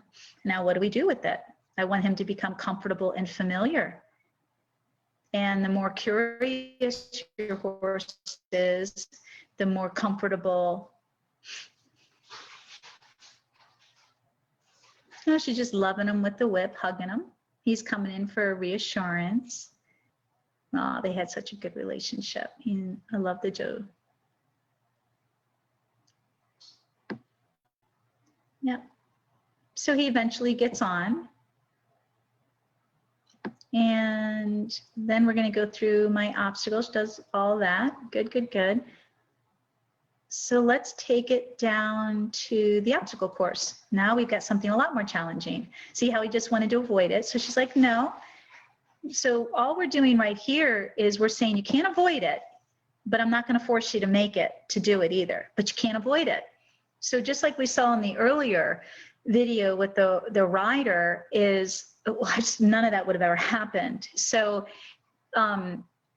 if the horse is that scared of the opening in the dressage arena, the indoor arena, we would have noticed it immediately. And on the ground, we would have done this. Like, can I send the horse to that opening so he can feel safe with it? But he can't avoid it. So she just shuts that door with the whip each time and says, nope, nope, nope, you can't avoid it. Try.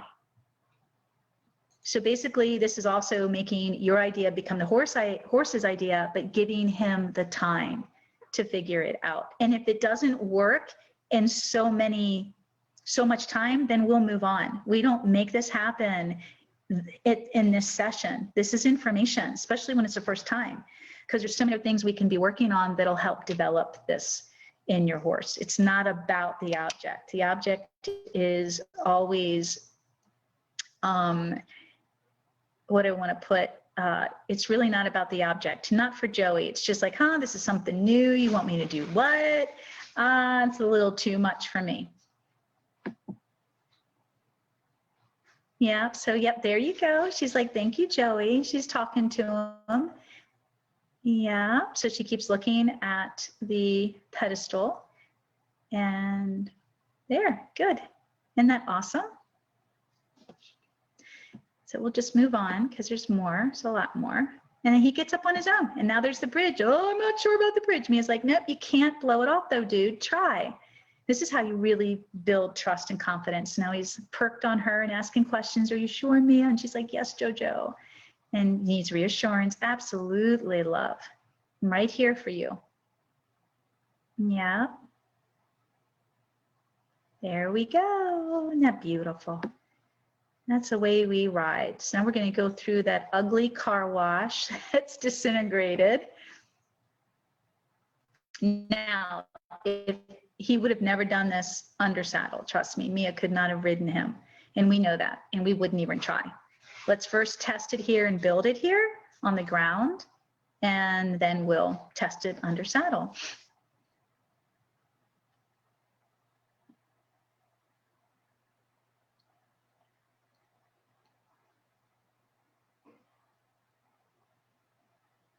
So this is a great way to get information. And then what do you do with that information? That's what we teach. Mia learned the same things everybody's learning in the Mastery Membership Riding Foundation program. That's part of the apprenticeship program. So she's asking him to back up. So he is focused on her so she can then direct him to the next obstacle and ask him to try it out. How do you feel about it, Joe? So remember, horses don't have very good depth perception, and it's very vulnerable for them to put their eyes to the ground. So he's got these black holes. That's why he's pawing. And yeah, it's awesome. Great way to handle things. And then we do both sides of the brain. We are done. So this is when we go to ride. So when we rented, I rented from the ranch up the road before I moved here, and we bought our own farm, my husband and I. We had this beautiful, 600-acre ranch, and there were 4 of us that rented houses. I had 50 acres, 30-stall barn. It was a big training facility. And I am ponying Mia on Joey off of Sundance. So to the right of us is an open dressage. You've got the racetrack. It's a 1/4-mile racetrack. So we had already ponied Joey with no rider many times. And in the beginning, I mean, he'd start screaming and he would go ballistic. He would just explode, just make you cry as a trigger. He would scream. So we start out hand walking him, and he'd do that, and then it got better, and then I ponied him, and it got better. Well, obviously good enough for Mia to feel safe enough. She has a helmet on with a GoPro to feel safe enough to be on his back, but I'm leading. I'm still got a lead line attached, ponying. So we didn't have too many rides with him before we ended up moving here, and now he's permanently lame due to the bone chips calcifying, being reabsorbed into his knee from the racing. So Sundance is like, I love it. So this is beautiful. And this is my beautiful Sundance. So she's an amazing guide, but she'll only pin her ears at him when she knows he's thinking crazy thoughts. Or if he gets ahead of us. So my horses it just comes natural. I don't even teach them to be pony horses. But if Joey's not, she knew he was thinking too much. That was her conversation with him. You better stop focusing on all that craziness over there and focus on us.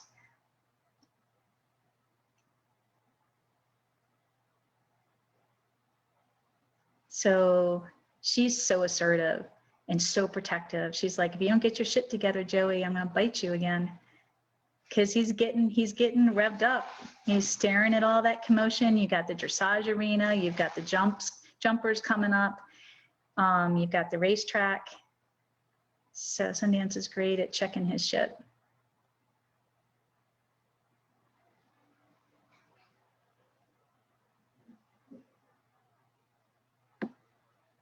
And at any minute, Mia knows how to do an emergency dismount. I would pull Joey in. I know what to do if he were to explode, but hopefully we would see that and feel that way before it would happen. But it's quick. So here's a dressage arena to the right. It's just an open. This is winter coming. It's a big place.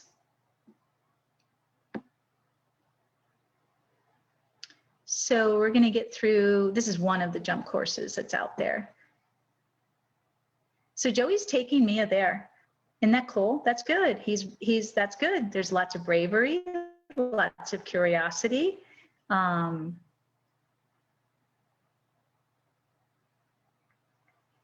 So that was excellent that he took her there. I think we'd get to the trash can, right? Mm-hmm. Yep. So there's the racetrack. This is one of the areas that he would always explode, whether you were hand walking him or ponying him without a rider, but he's really tuned into Mia. Love the ears, gremlin ears again, floppy ears. I still, when I would ride Lovey, and I could ride Lovey by myself, I didn't have to be ponied or anything. Always I rode her on the trails, but if there was anybody breezing the thoroughbreds, or I'd have to get off. She just would go ballistic. Yeah. And I mean, I would be holding her and she would just, I was scared to death she was going to get out of my hands. It was that bad. Yeah. And there's nothing I could do. Talk to the landlord about it, yelled at what's her face. They didn't care. That's one of the reasons why we had to leave. That was a major reason. And then it affected some of my clients too, because this was part of their experience coming, putting their horses in training with us. And then you'd have these assholes, breezing and training these thoroughbreds. It's horrible. So we're going to come up to the old jumps, another outdoor jump course.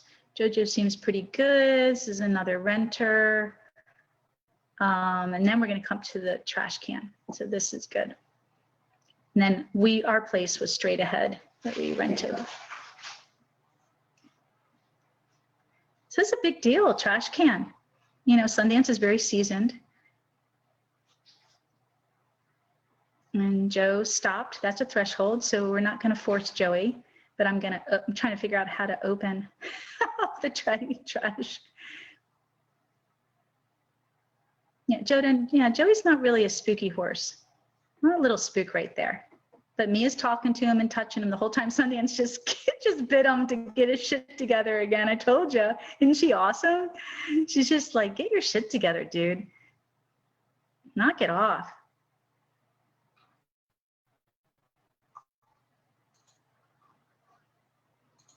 Oh, I love that girl. She's changed a lot, my white horse. She's changed a lot. Look at her. Yeah, but see, they learn from each other and they help each other. And then Jojo ends up biting it. Isn't that awesome? He's made friends with it now. But Sundance was helping. And see, Mia's loving on him the whole time. That's what we do. Yeah, try and make this a good experience. And then we go back. Okay, this is really crazy, and this will be the last one we look at. Wow. And then just think about sponging your hands left and right. So we're back to the same trainer that we started out with, but a different horse and a different rider. And this horse is the same horse that we showed in last week's lunging. And so this is one of her off-the-track thoroughbreds. And what's really horrible, and we won't get to this whole video today because we're getting past our time, but what's really horrible about this is the horse, again, has no balance. It's hollowing out. The rider's all over the place. They're both overfaced, and yet this is your typical training instruction. Just push the horse, trot the horse, and yeah. So then fixing them. You go that side of me, yep. Okay, remember there's no time frame. She's not entered in a prelim test tomorrow. Yep, Relaxing. Yep, snorting's good. Yep. Yeah. Let her hind leg push her head down. Yep, let her hind leg push. So I heard that too, and it's wrong. This is how I was being taught by various high-level dressage instructors like this lady, and it's wrong. Okay, it is exhausting on you. It is exhausting on the horse. You will have lameness issues. You're going to have back issues.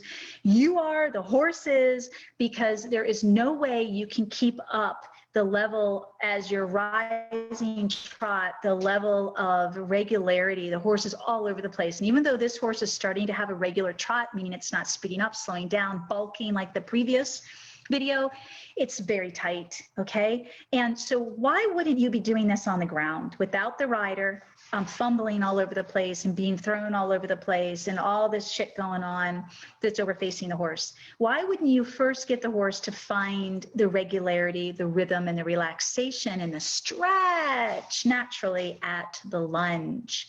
Because then you're already preparing the movement and you're developing the level of stamina, strength, and balance, which equals self-carriage before the rider is put on that movement. So then if you develop this on the ground first and you go to ride it, think how much easier it's going to be for both of you. Then you're not constantly trying to correct the horse. Whole time the horse is moving right now, it's falling in, it's leaning, it's lopsided, it's not balanced, it's tight, it's bracing, and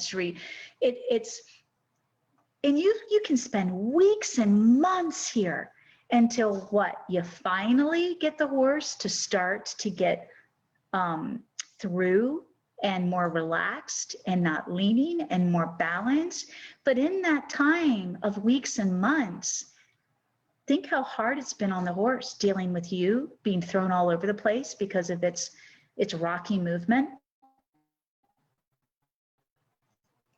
That's why they have to wrap these horses to prevent injury and lameness because they're traveling incorrectly.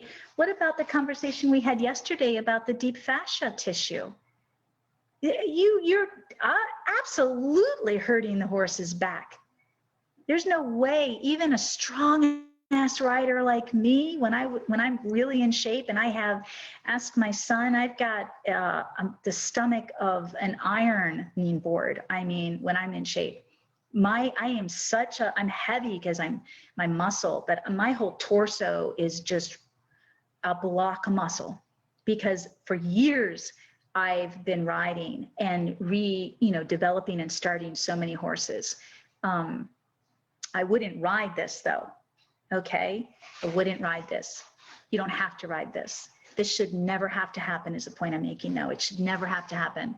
All of this can be completely worked out on the ground. And then when you go to ride, it's nothing but building, okay? And I've never had a lame horse. And I've never wrapped my horses. The head down. It's just wait. Yeah. It's gonna get worse. A little bit more. Yeah. So the horse is just trying to find release. Yeah. Just trying. It's trying to figure it out. Every time there's a bounce in the neck, that hind leg has to activate to push it back down. Good. Shouldn't be this way. Yeah. Yep. Push her into it. Good. Kicking her constantly. Yeah, feel her mouth. Feel her mouth. That's it. Feel Where it. Feel your it. hands. Yeah.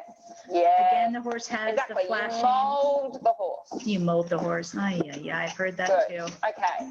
And when you're ready, let's look at the canter. Kick. Oh yeah, so see, everything's just kind of staying consistent right now. So let's just push the horse. Rush the horse. Rush him into the canter. Rush him. Make him. Yeah, That's a push. No. Trot. Whoopsie. Oh, God. Whoops. All right. Are you okay? I just need a breather. I've got, more than a breather. So just tell her everything's okay. Yeah, I just want to go around on the right rein, so the opposite. So what just happened? Picked up the canter, the horse picked up the counter canter. The instructor saw what was going to happen, and the rider is a horrible rider. How did she fall? Like, how can you fall?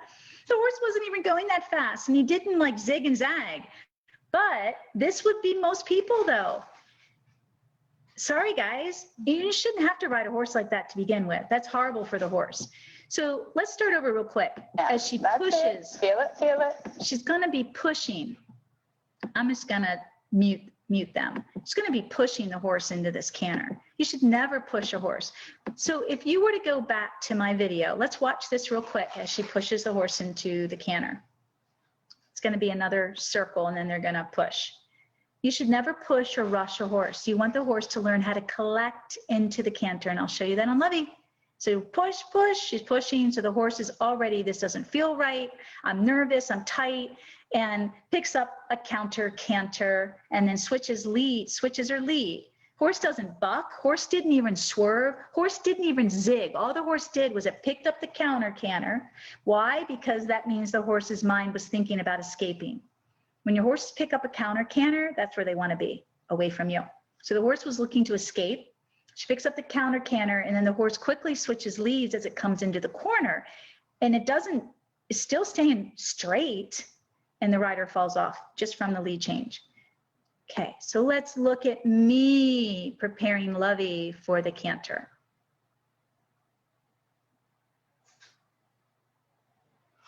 So how much of this video, and this video is a snippet of probably 20 minutes of me suppling and warming Lovey up before I ask for the canter.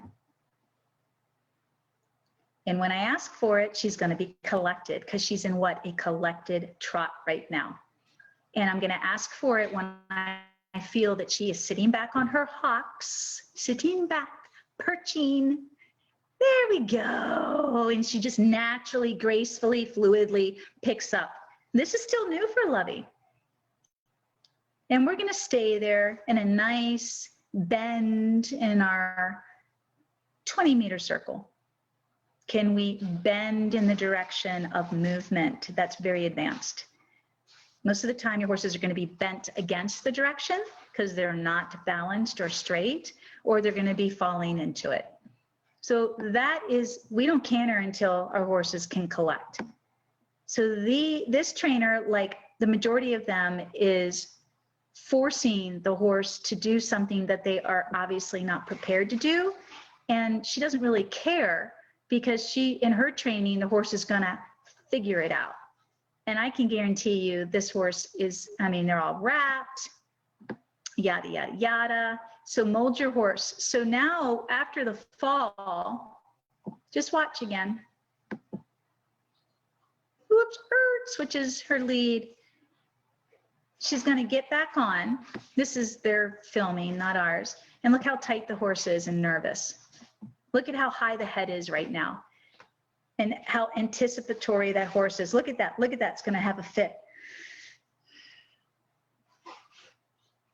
And look how short the walk is and tight the walk is. And now look at it. It's having a fit. That's okay. Just let her trot. Yep, just plan forward and across. Yep. So now the horse is swishing its tail. It's all stressed out. Just think forward first. Anticipating that it's going to be made to canter. Now, why? Both hands and forward. It can't canter. The horse isn't balanced, you guys. That's why all of that happened. It's why it switched to leads because it was making the left turn and it switched to the correct lead to catch its balance into the turn. So now, oh, it's all about the hind legs. Oh, Lord, be quiet, lady. You don't even know what you're talking about. So now the horse is even more hollowed out, higher head set, fighting a bit, picking up the canter because it's assuming that that's what the rider wants it to do. It's so stressed out. This is horrible. I would never be teaching this or doing this with the horse or rider. And she's kicking it constantly back into this trot. And why not just start all over again at a walk and on a loose rein? Because it takes more time. And because why would we consider the horse? All right, so that's enough of me hoping to educate you guys. Here's Billy and Mia real quick. And she's gonna do the same thing with Billy that I was doing with Lovey. She's suppling him and preparing him and making sure that his body and mind tells her that he's ready for what she's about to ask him. And if he isn't, then we will backtrack and fix it. Okay, so I think this is just sawbill, just more suppling. I'm not sure if there is any cantering. There was at the end of There it, was, beautiful. if I remember. So look at same suppling, all about the shoulder. So the opposite of what this instructor is telling you, it's all about the hind legs. So the hind legs will come. See, anybody that studies really studies the anatomy of the horse and the biomechanics will understand what I'm talking about. And I don't have the mind to remember, oh my gosh, the terminology. It's just not the way my brain works. I'm a feeler. Mhm. And then from what I feel and experience, I put into words for you guys, but don't ask me about specific body parts. I don't have that kind of brain. Mia but was good at that. Yeah, No? kind of. No? Oh, I thought. Mia had the brain for it. Yes, by far retaining, but it wasn't what she liked to do. But yeah, she did have the brain. Yeah, definitely. Mason does. Mason and his dad do. Yeah. Yeah, they're great with scholastics and books and retaining, but I'm the feeler. And then I take what I'm feeling and understanding and I put it into words for you guys. And so she's doing the same thing. There's so much to watch here. If you study in this course, how she's, and we were talking, of course, so I'm explaining everything in the course. Why she's doing what she's doing, because she felt some tension. And then you're going to see him pick up one of the most beautiful collected canters.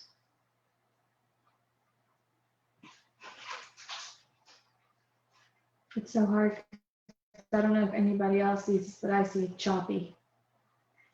You see what? Choppy, the video, because of the internet. I don't know if it's just because of me, my laptop, but here on Facebook, it's like, go, stop, because you're saying you see the most beautiful canter. Oh, yeah. Yeah, no, that's a good point, you guys. There's also a delay. And so he's a little tight there. Anytime a horse raises its head, there's tension, mental and physical tension, okay?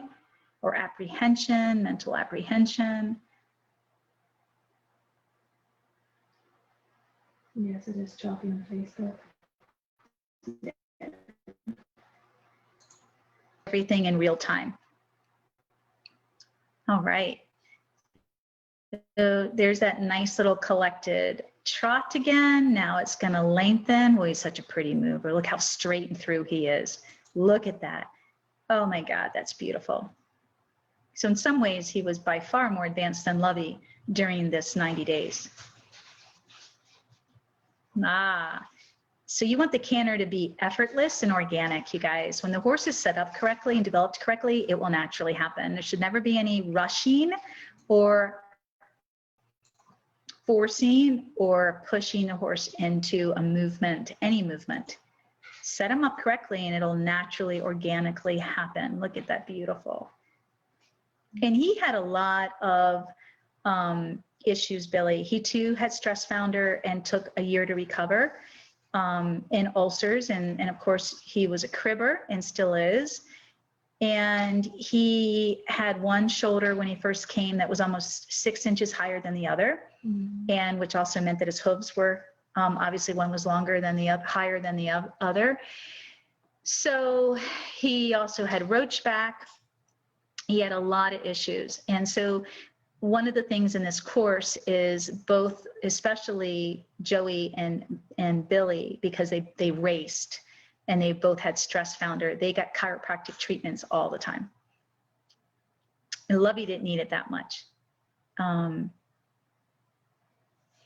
It's really important when you're developing them until they learn as a professional athlete how to carry themselves and develop that mental and muscle memory and the muscles are developed, then they'll sustain on their own. But that's a foundation and that takes time, more than 90 days. So 90 days is still just a really good introduction into everything. They need months, if not years, depending on the horse. And then they're set. Then they'll continue to carry themselves that way. And they don't forget anything. But it took a while. Ooh, we're into 2 hours. Let's just pick up that canter and we'll end. And beautiful, just beautiful trot. Joey came along the same way in the course. Lovey, not so much. She wasn't, she was doing a lot of lateral movements where the boys couldn't do the lateral movements. And yes, she did. Yeah, you do see me ride her in this little, look at that. Isn't that beautiful? Look at that level of relaxation and collection and how easy it is for the rider when the horse rides you like that. Isn't that beautiful? He's a very talented horse. Mm-hmm.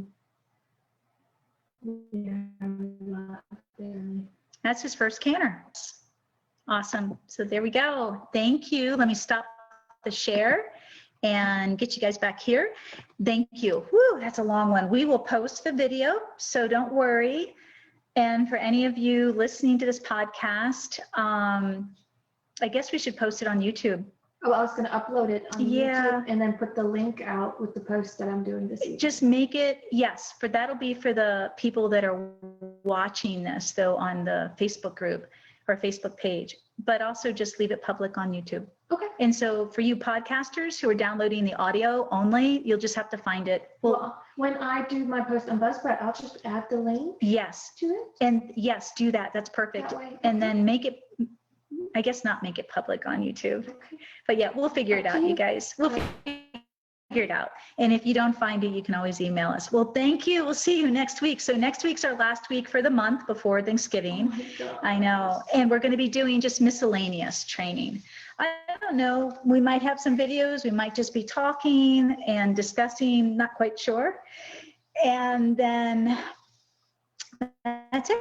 So we'll see you guys next week. Please say a prayer. In South Florida, they've had a lot of flooding.